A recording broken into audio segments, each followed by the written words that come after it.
The weekend and holidays are not a permission slip to eat like an asshole. A GLP-1 can help you eat less, but what it can't do is help you fix whatever story you have that led you to this weight gain. You are allowed to want more for yourself.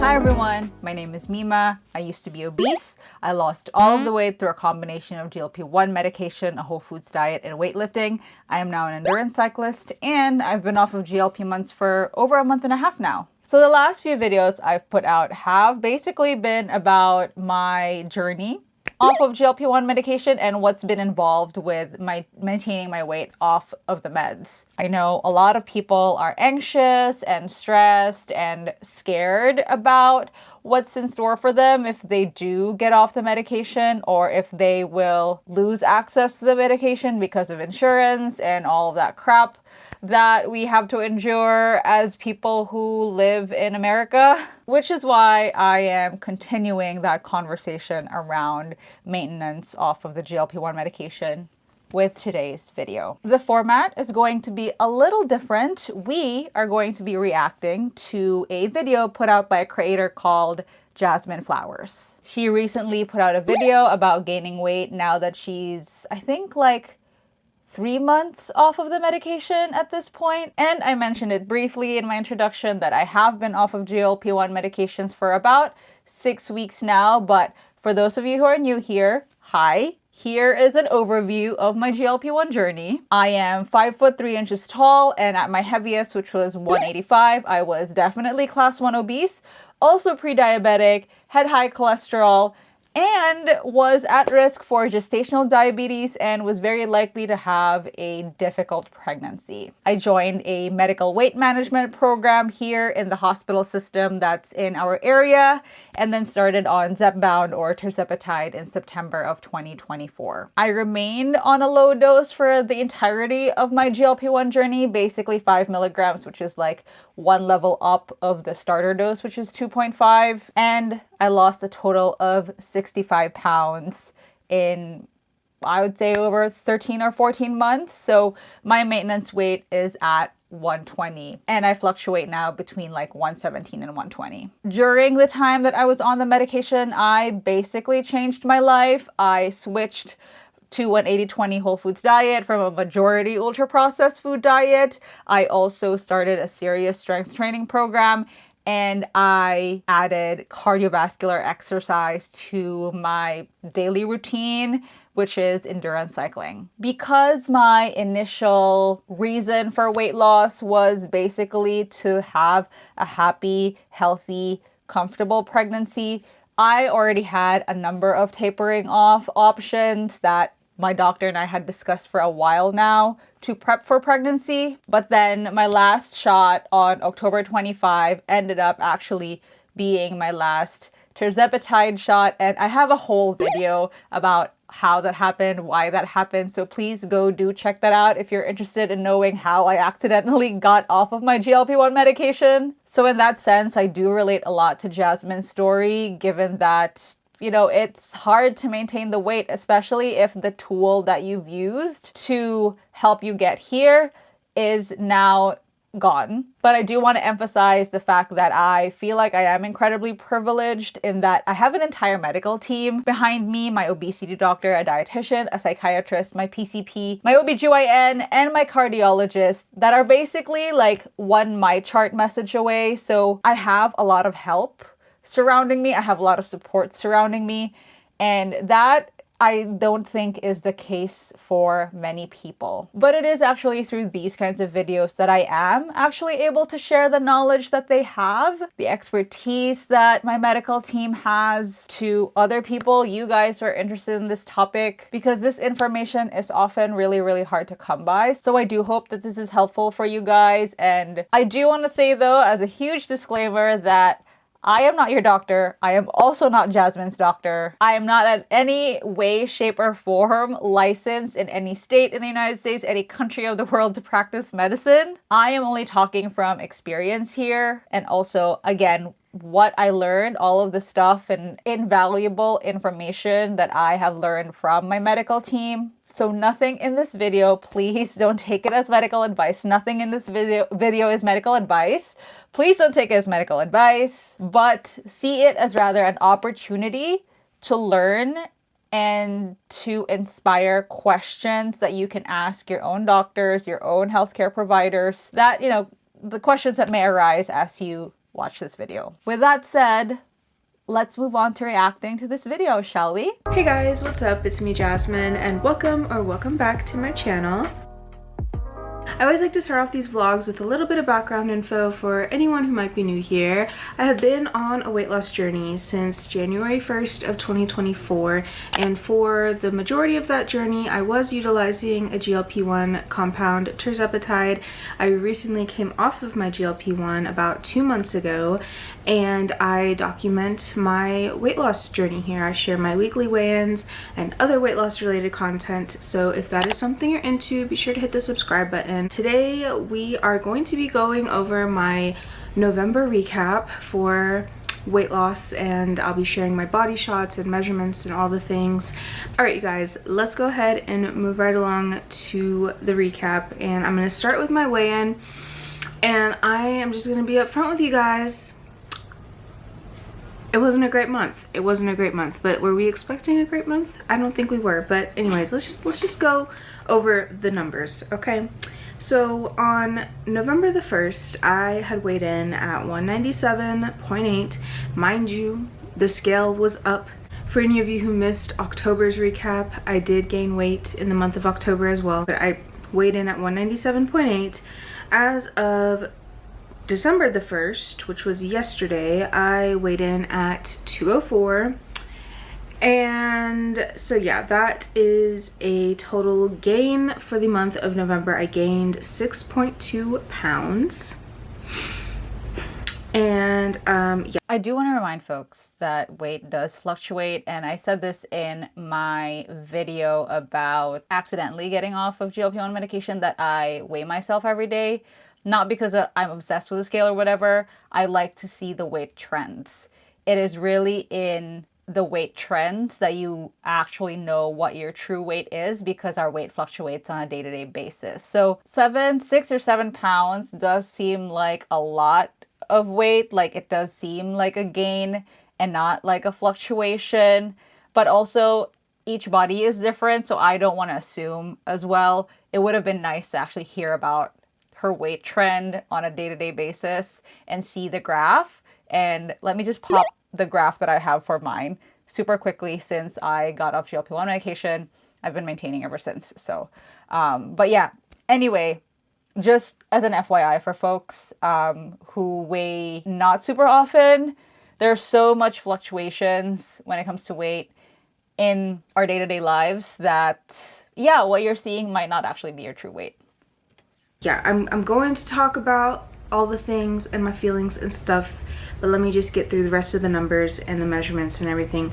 I will say I did also weigh in this morning because it is Tuesday. I usually do my weigh-ins on Tuesdays, and also I was just curious, you know, obviously to see if the scale was going down again, and I was happy to see that this morning I weighed in at 202.4, so the scale is trending back down, which is to be expected. Obviously, I got back on track yesterday as far as my calorie deficit, and I worked out and stuff like that. So the scale is going back down, but yeah, that does bring my overall weight loss at this point to 141.4 pounds.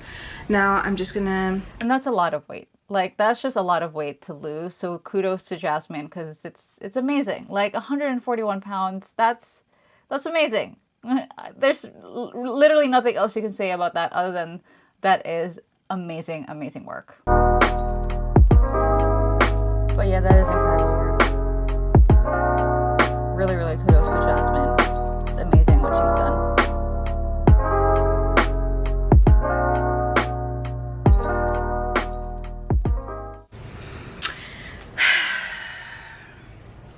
I don't even know where to begin, you guys. I don't even know.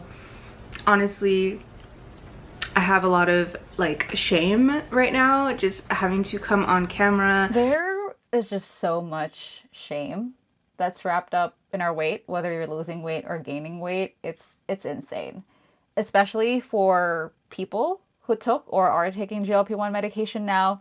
It's like you're judged for being on the medication, you're judged for going off of the medication, and then you're judged when your body changes when you're on the medication.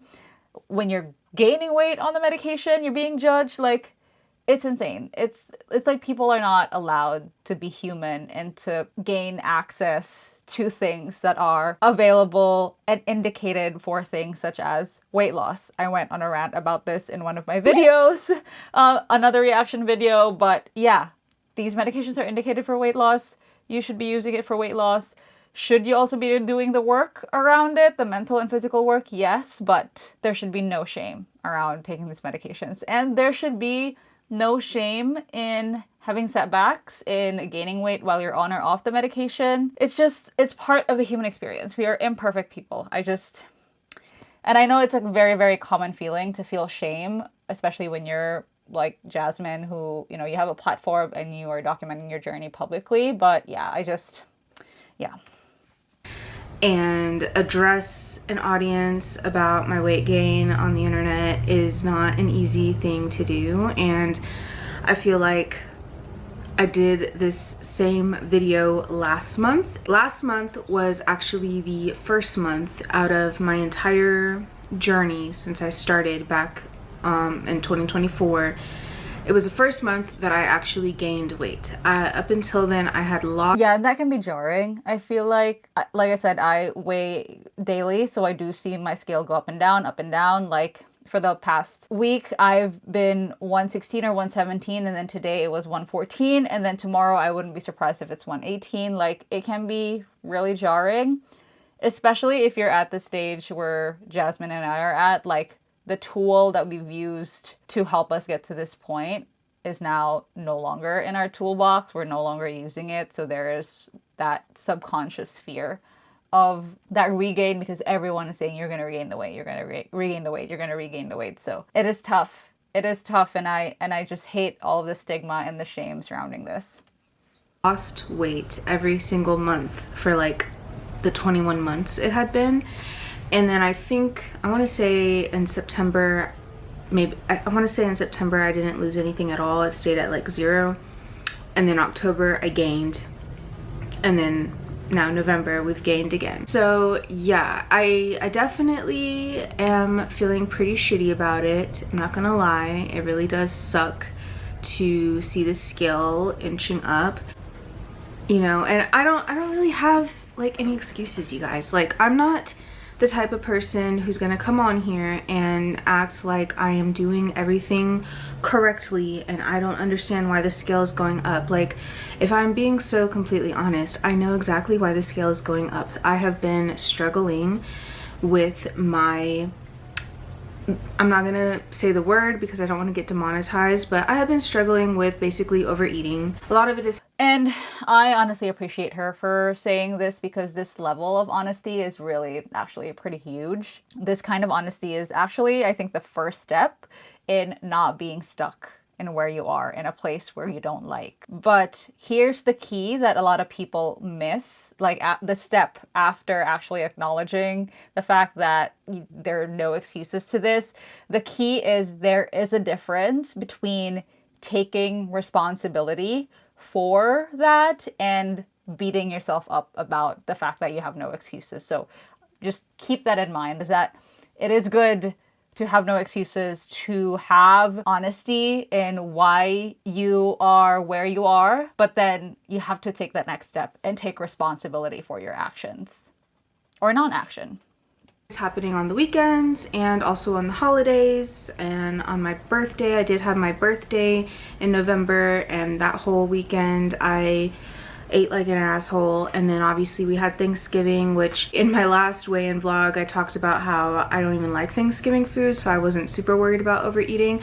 But yeah, I didn't eat like Thanksgiving food, but I think what kind of set me off for this last weekend, because I did end up kind of just having a shitty weekend and eating like an asshole all weekend, and I think what started it was the chocolate pie that my grandmother made. I have to just say this out loud, and I'm gonna use the phrasing that she used. The weekend and holidays are not a permission slip to eat like an asshole. I just want to say that out loud. And I say that with love because future you deserves better than to be wrecked and messy every Monday. Weekends and holidays are not a free-for-all, and if your pattern is that you are doing really, really well Monday to Friday, and then really, really terrible Friday to Saturday, then you're basically on a pendulum swing between restriction and rebellion. You are allowed to enjoy food on the holidays and weekends and special days like your birthday. Like, please, God. We are allowed to enjoy our lives. But please do keep in mind that you are not obligated to abandon yourself, abandon your progress just because the date on the calendar changed. You can absolutely have fun and also keep your promises to yourself at the same time. Just keep that in mind. She made it specifically for me because I told her that was like the one thing that I, wanted for Thanksgiving, and so she made me a whole chocolate pie that I ended up taking home and eating the majority of it. And I think that is what kind of started me in kind of a spiral, and it went downhill from there. And so I overate pretty much all weekend. Yeah, it was not a good weekend, and obviously that reflects on the scale. And Sunday night even, I knew I was gonna have to weigh in on Monday, and it was gonna be the first, and I knew that it was going to not look good, but I just still, I don't know, I just couldn't stop like eating. I got to a point where I just didn't really care, and I was. So I think that when people say that they stopped caring, it's usually not true that they don't care anymore. I think it's that they feel incredibly overwhelmed and defeated that caring again, giving a care again is painful and it hurts. So instead of saying, I stopped caring, I think it would honestly be healthier mentally if you say, I was hurting that weekend and I didn't know what else to do, so I overate. And that could really be healthy in a way that it opens the door to problem solving rather than, I don't know, like putting yourself down and calling yourself a disaster, like continuing that spiral, like the word that Jasmin used. And that, I think, is the point where you start to build the skill of interrupting that spiral. When you solve the problem of why you stop caring rather than just like wallowing in that pain and not facing the fact that addressing the problem could be painful, right? So interrupting the spiral in this case of like overeating could mean that, if you ever overeat on one meal, you get back on track the next meal and not wait until Monday. That's one option. Another is, if we take the weekends into consideration, if your weekends become really messy, find like a win during that weekend, right? Like it could be including movement or like fitting in movement, whether it's going on a walk or going to the gym, like even just on a 30-minute time frame, or eating one solid, good, healthy, primarily whole foods meal during that messy weekend, right? Because caring doesn't mean being perfect all the time, Monday to Sunday. It doesn't mean that. And what caring actually means is you keep coming back to yourself even after you go off track. You keep trying to find the win and trying to claw your way back to being on track. That's what caring means. And honestly, if you feel like you're in that I can't stop and I don't care mentality all of the time, it is a sign that you probably need additional support, additional help, whether it's therapy, a doctor, talking to a specific group, or something that can help you process why you keep spiraling in that I don't care, I can't stop spiral. So was just snacking, and I don't know, you guys. I don't know. I think there are a lot of things that go into the mental side of weight loss. The majority of what makes weight loss so hard is the mental aspect of it. It's just crazy how easy it is to slip back. Yeah, and I agree with that. Like, the mental part is really, really important, because oftentimes, especially I feel like on weight loss journeys, we focus on so much on how to lose weight that we skip the very uncomfortable question of, why did I gain this much weight in the first place? Because, for many people, gaining weight was a symptom of something much bigger, right? Like using food to cope with stress, anxiety. Like, that was me. Like, I had really, really poor stress and anxiety management methods that I used food to help me manage my stress and anxiety. Constant people pleasing, never having boundaries. That's also one issue that could have contributed to weight gain. Chronic exhaustion. There's a lot of issues that could have contributed to your weight gain. Now, a GLP-1 can help you eat less, but what it can't do is help you fix those issues, fix whatever story you have that led you to this weight gain. And for me to be able to manage my anxiety and my stress better, to take out the food component of the coping pieces of that, my psychiatrist and I worked really, really hard to identify what my triggers are, and also develop habits and methods that are healthier and more sustainable and much more fitting for my lifestyle and how my work is, how my family life is. And in a way that the GLP-1 medication was so helpful, because it gave me the cognitive space to actually be able to build those habits. It gave me the space to identify whatever healthier or better coping mechanisms are and really internalize them and make some really good long-lasting changes to my life, like adopting non-food coping skills, like I said, developing and creating better sleep hygiene for me, so I'm more well-rested, more recovered, finding movement that I could actually enjoy, and I could also use as a way to cope with anxiety and stress. And also important is to create boundaries for things and people that aren't really, really good for me. So, I can't emphasize this enough, like doing the mental work on this medication is so critical to the sustainability and maintenance of your weight loss. Because the day is going to come when you lose access to the medication. Like I said, we are in America. The only thing that you get to keep if you don't have access to the medication anymore is the work that you have done on GLP-1 medication. These medications, they are a tool. Can't emphasize this enough. They are a tool, not a personality and lifestyle and habits transplant. Into like toxic mental thoughts and patterns around food, and I definitely have noticed since coming off my GLP. Yeah, she said something about slipping back into toxic food mindsets. It is important, I think, we have to remind ourselves that for a majority of us, we didn't invent our food issues, especially if you grew up as a bigger kid. And that was like a big part of your childhood, like being in a bigger body was a big part of your childhood. While GLP-1 medications give many people relief from the toxic food mindsets, because it changes your appetite, it lessens how much you eat. What it doesn't do is automatically delete those thoughts in your head. It's not a virus that deletes those files, those toxic files from your head, or I guess an antivirus, I think is the proper metaphor for it.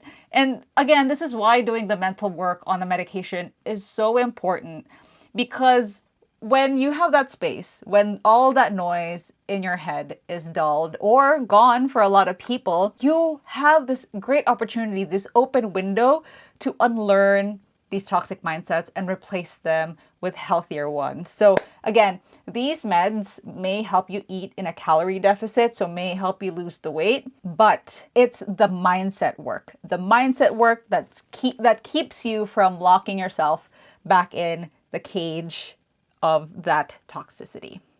GLP-1, that obviously the food noise is back. It's back. It's in full effect.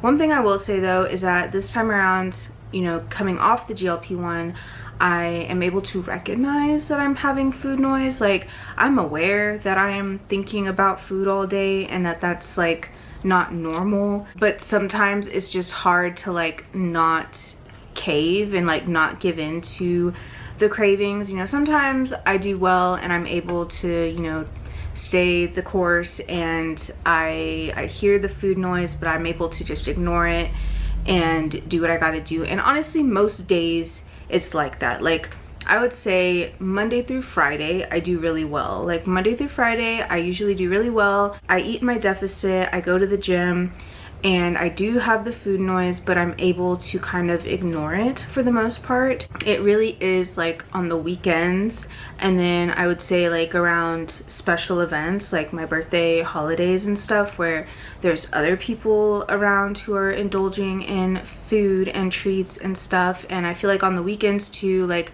the weekends is usually when, you know, my husband's off work, and so that's when he's at home just kind of snacking all day on whatever. And like when I get off and I'm around that, you know, it's hard to not like want to snack as well, I guess. So if you are like this, like, you know, perfect or really good during the week and then you overeat every weekend, don't think of this as like yourself being broken. It just means that you just don't have the right structure. Your structure, whatever you're using to be good for most of the week, is broken, because most of the time weekend binges are a result of like, you know, under eating during the week and over restricting during the week. And then like you have this like all or nothing loop that labels foods as like good foods, bad foods. Again, that goes into the whole restriction thing. Eat the good foods, don't eat the bad foods. And then when you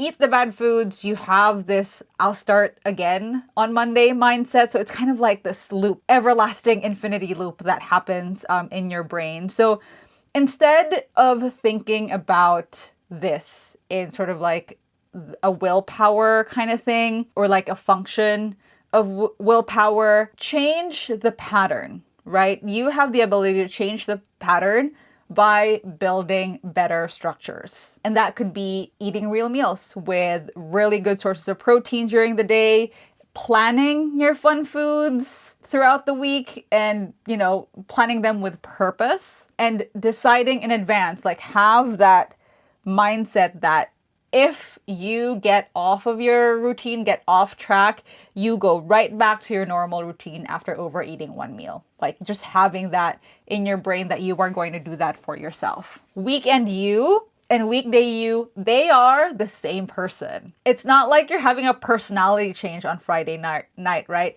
The you that does really well on weekdays is the same you that does poorly on the weekends. It's really just all about structure. You can like have an anchor breakfast so that you are set up for success the rest of the day. You have, you know, find some movement that you enjoy. Establish like a few non-negotiables that don't disappear just because it's the weekend. You don't have to accept I eat like an asshole on weekends as your permanent identity, right? You can make the change. You can make the mindset shift happen. Hey guys, so I had to stop recording yesterday because things got completely crazy in the house and I was not able to get back in front of my desk before it went dark. So we are here today. It's the next day. I am in a completely different outfit. I am a little bit more made up than yesterday. Yesterday I started filming right after I got back from the gym, so that's why that was my face and my outfit and stuff. And it's a lot gloomier outside, so the lighting is going to be a little different. And I don't have a ring light yet. So yeah, let's just continue with reacting to this video. And then also usually the weekends is when we'll get takeout. And, you know, so sometimes I find myself like overdoing it on those days and just eating too much. And then once that happens, like on a Saturday, sometimes I feel like, well, what's the point of trying to get back on track on Sunday? I'll just wait till Monday. And so yeah, I definitely have noticed myself kind of having those thought patterns since coming off of my GLP-1, and that has been kind of hard to deal with. But like I said, I'm at least aware of it, and You know, I feel like before I ever got on a GLP-1, I wasn't even aware that I was having those kinds of thought patterns. I may have said this yesterday, and sorry, I did not get the chance to review the actual footage I did yesterday reacting and recording this video. The awareness again is really good.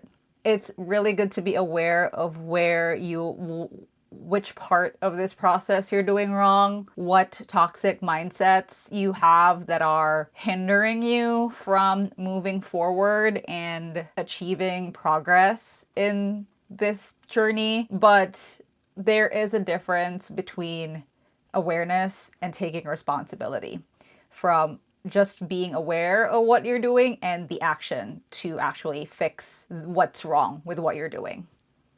And that was not normal. So yeah, it is different. Another thing I will say is that, you know, I have at this point lost, you know, right around 100, close to 100. I keep saying it's 150. I know right now it's like 141. I'm just gonna keep saying I'm down right around 150 pounds. But you know, yeah, I have lost a good significant amount of weight. I still have a little over 50 pounds that I want to lose, but the truth is that I have hit a place in my journey where I'm kind of comfortable, and I feel like that is a good but also can be a bad thing, because once you get comfortable, it's kind of hard to always have the motivation to keep going. I feel something that one of my favorite creators here on YouTube, and it's now, I think I could consider a friend, Melina, or Honey Bison for you folks who watch her, she says often, and she has it also tattooed on her, growth and comfort do not coexist. I have been on this journey for 15 months now, just 6 months shy of how long Jasmin has been on her journey. And for me, like 15 months is a long time. I can imagine how 21 months can feel like. It's been hard and inconvenient for me, and I can only imagine that it's also been hard and inconvenient for Jasmin as well, for, you know, half a year much longer than I have. But this journey has pushed me outside of my comfort zone. And here's the thing, like, no matter how long I think that you've been on this journey, no matter how inconvenient or how hard it's been for you, you're allowed to say, I want more for myself. You are allowed to want more for yourself, because you deserve better health, better strength, better quality of life. And to be able to get all those things, that usually means doing things that are uncomfortable. Like, you know, changing the way that you eat when everyone around you is still eating ultra-processed food, going to bed early instead of staying up doom scrolling all night, or setting boundaries with people who are so used to you putting yourself last. None of that is cozy, none of that is fun, none of that is comfortable, but that is honestly where the growth is. And also, like, don't confuse comfort with safety. Don't confuse this idea of I'm used to this to this is good for me. Because again, you deserve to feel stronger. You deserve to be more mobile, more energized than you are now. You can absolutely love yourself today and still refuse to stay stuck, because loving yourself and wanting to be better, wanting to change, wanting to move forward, those two things can coexist at the same time. I feel like on a day-by-day basis, like, I am happy with my physical appearance on most days. There are some days where I'm not so happy with my physical appearance, but I would say for the majority of the days I am content with what I currently look like. I am able to get dressed every day and, you know, put on an outfit and feel cute. I'm able to like do my hair and my makeup and like feel good about myself, and you know, about my size. And like when I go shopping in the stores, I'm able to find clothes that fit me and I'm comfortable, you know. And on top of that, like, I feel good, like I'm able to go to the gym and work out, and I have, you know, the energy to be able to keep up with my toddler, and I'm able to go out on walks and not be winded, and like I just feel so much better than I did at my starting point when I was like 340 pounds. I feel like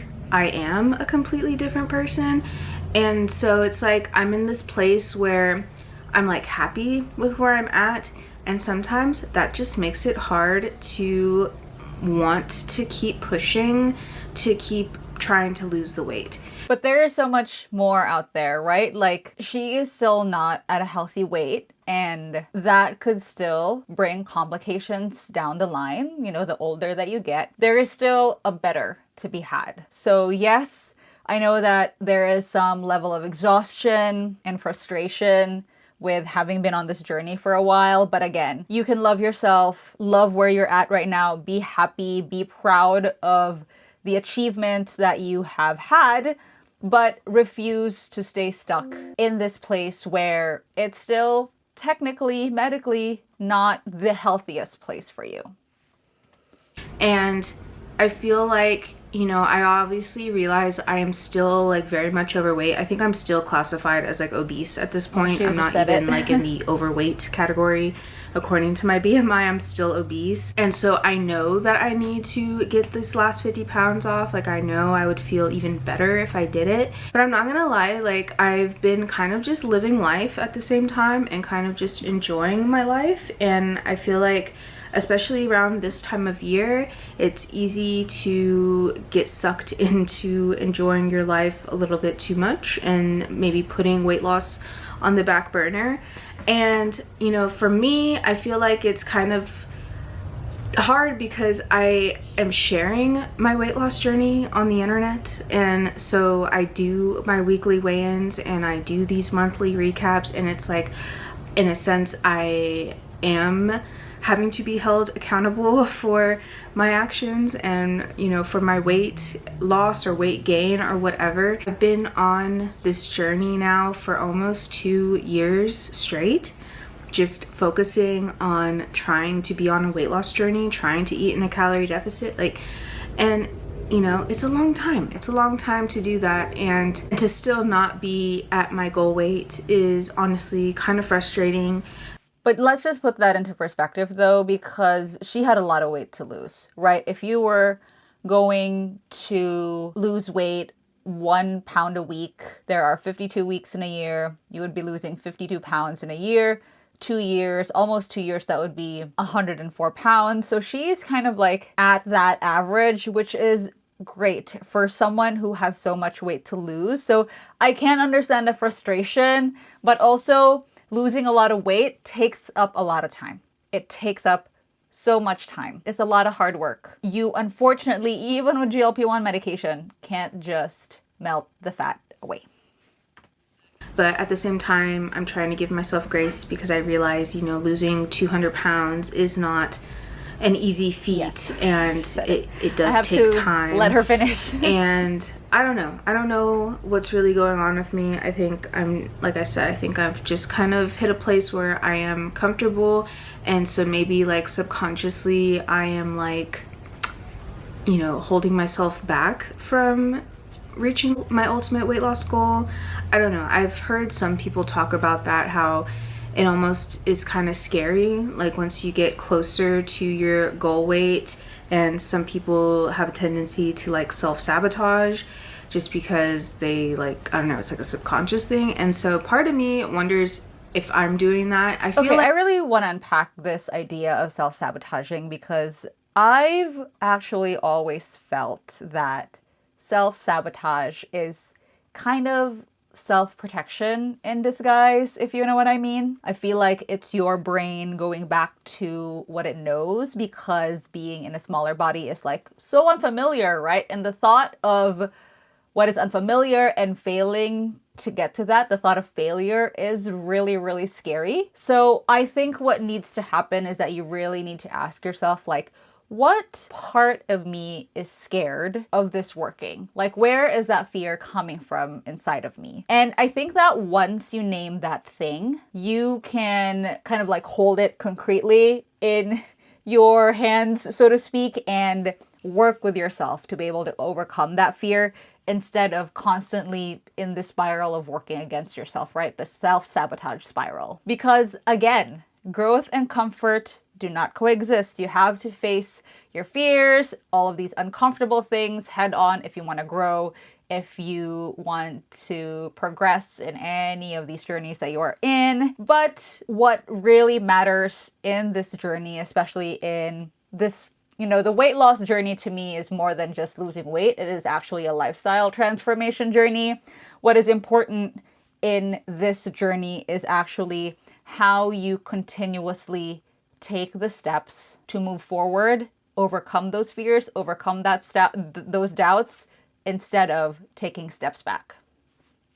Like, I almost did that back before I ever got into Wonderland, like, because I did hit kind of a stall or plateau for a while, right at around 210-ish. Like, I remember those like last 10 pounds before getting under 200 took me forever to lose, and I feel like it was because subconsciously I was like kind of self-sabotaging myself because I had not been under 200 pounds in so freaking long. I didn't even know what that looked like anymore. Like, I couldn't even fathom the thought of myself actually being under 200 pounds.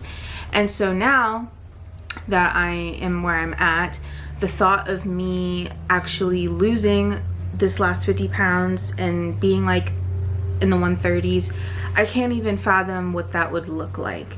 And I want to share a little bit of my experience here because I honestly do not know how this feels, the self-sabotage, especially because like on my journey, the more that I lost weight, and especially when I started strength training and building muscle and seeing my body change the way that it has, I got more excited.